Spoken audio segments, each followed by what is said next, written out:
আমাদের আন্দোলন এবং সংগ্রামের বন্ধুরা বলেছে 36শে জুলাই। এই 36শে জুলাই আমাদের বাংলাদেশ দ্বিতীয়বার স্বাধীনতা লাভ করেছে।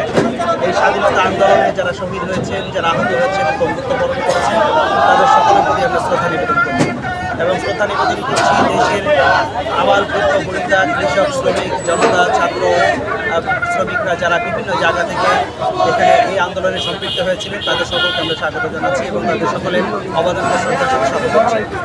আমাদের শুধু মণ্ডলী, আপনারা হয়তো জেনে থাকবেন যে ইতিমধ্যে বাংলাদেশের এই 1 বছর পেরিয়ে যাওয়ার পরেও জুলাই যে কারণে সংগঠিত হয়েছিল সেই সংগঠনের সেই আশা আকাঙ্ক্ষা এখনও কোনোভাবে বাস্তবায়িত হয়নি।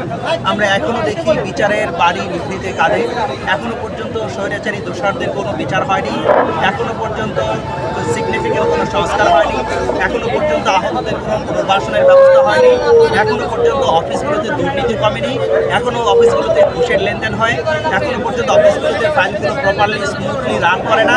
সুতরাং আমরা মনে করি যে এখনও পর্যন্ত এই জুলাই আন্দোলনের যে আশা আকাঙ্ক্ষা ছিল, সেই আশা আকাঙ্ক্ষাটি এখনও পর্যন্ত প্রতিফলিত হয়নি, বাস্তবায়িত হয়নি। আমাদের আবার যুদ্ধ করতে হবে, আবার যুদ্ধ করতে হবে দুর্নীতির বিরুদ্ধে, আবার যুদ্ধ করতে হবে করাপশনের বিরুদ্ধে, আবার যুদ্ধ করতে হবে দেশের আপামর মানুষের পক্ষে, আবার যুদ্ধ করতে হবে মানুষের অধিকারকে পুনঃপ্রতিষ্ঠার জন্য। সুতরাং সেই যুদ্ধে আমাদের বিজয়ী হতে হবে, সেই যুদ্ধে বিজয়ী হতে হবে বাংলাদেশকে, সেই যুদ্ধে বিজয়ী হতে হবে দুর্নীতির বিরুদ্ধে আমাদের দেশের জনগণকে, এই দুর্নীতির বিরুদ্ধে বিজয়ী হতে হবে আমাদের দেশের কৃষক, আবার বৃদ্ধ সবাই।